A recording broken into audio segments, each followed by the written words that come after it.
Passing along the trunk road leading from Bangalore to the western coast, one's eyes are immediately arrested on approaching Channaraya patna by a beautiful hill, bearing on its summit what appears at first to be a column. As one draws closer, one can see a colossal statue partially hidden behind the hill. This striking and unusual monolith, visible from miles away, marks the site of one of the most interesting tourist and religious spots in South India.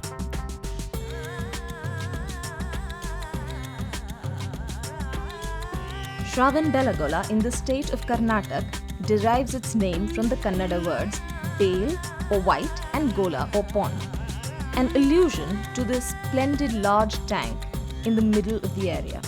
The tank is also called Bhudevi mangala darsa or simply Kalyani, the mirror of good fortune to the earth goddess. It is a large village situated in the Hassan district of Karnataka. At 3,347 feet above sea level stands this enormous statue of Gomateshwar, popularly known as Bahubali, or the one with strong arms.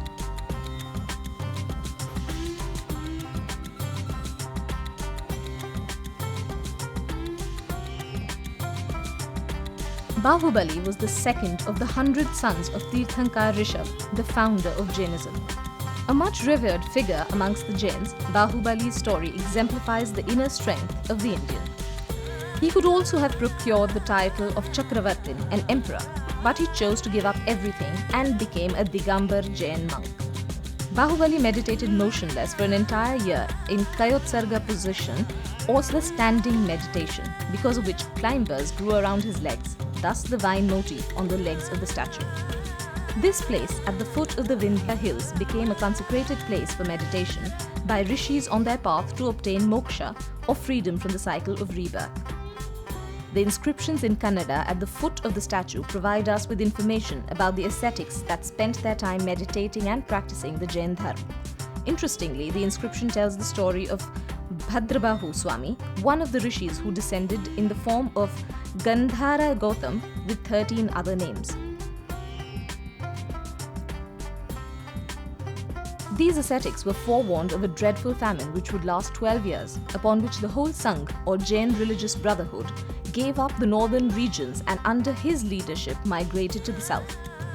The festival of Mahamastak Abhisheka thus has a gap of 12 years between each celebration.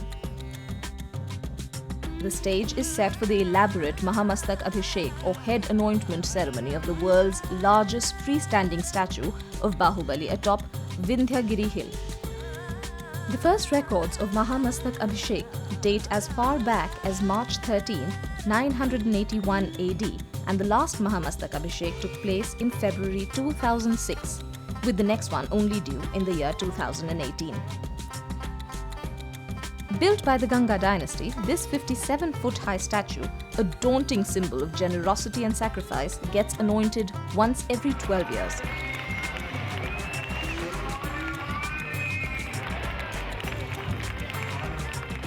Here, priests with thousands of specially prepared vessels singing hymns in the praise of the gods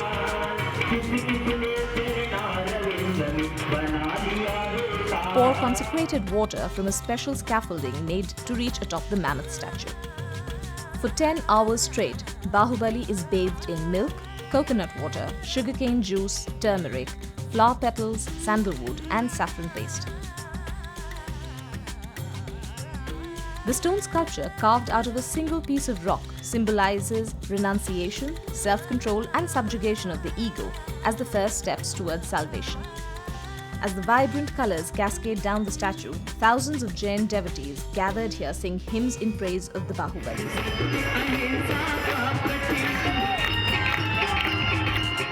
The nude form of Lord Bahubali is also referred to as Digambar, or the one who represents complete victory over earthly desires. The ritual of the sacred bath occupies an important place in all Indian religions, be it Hindu, Buddhist, or Jain. As the day turns to evening, buckets of rich vermilion, a symbol for virility in our culture, is poured on Bahubali. Offerings of petals, gold and silver coins as well as precious stones are made to Gomateshwar by his many devotees. If you are one of those people who seek a divine relationship with God or nature, forgiveness, healing, guidance and personal transformation, then a spiritual journey of the Mahamastak Abhishek will help you accomplish just that. If not, well, it is still a spectacle to enrich all of one's senses.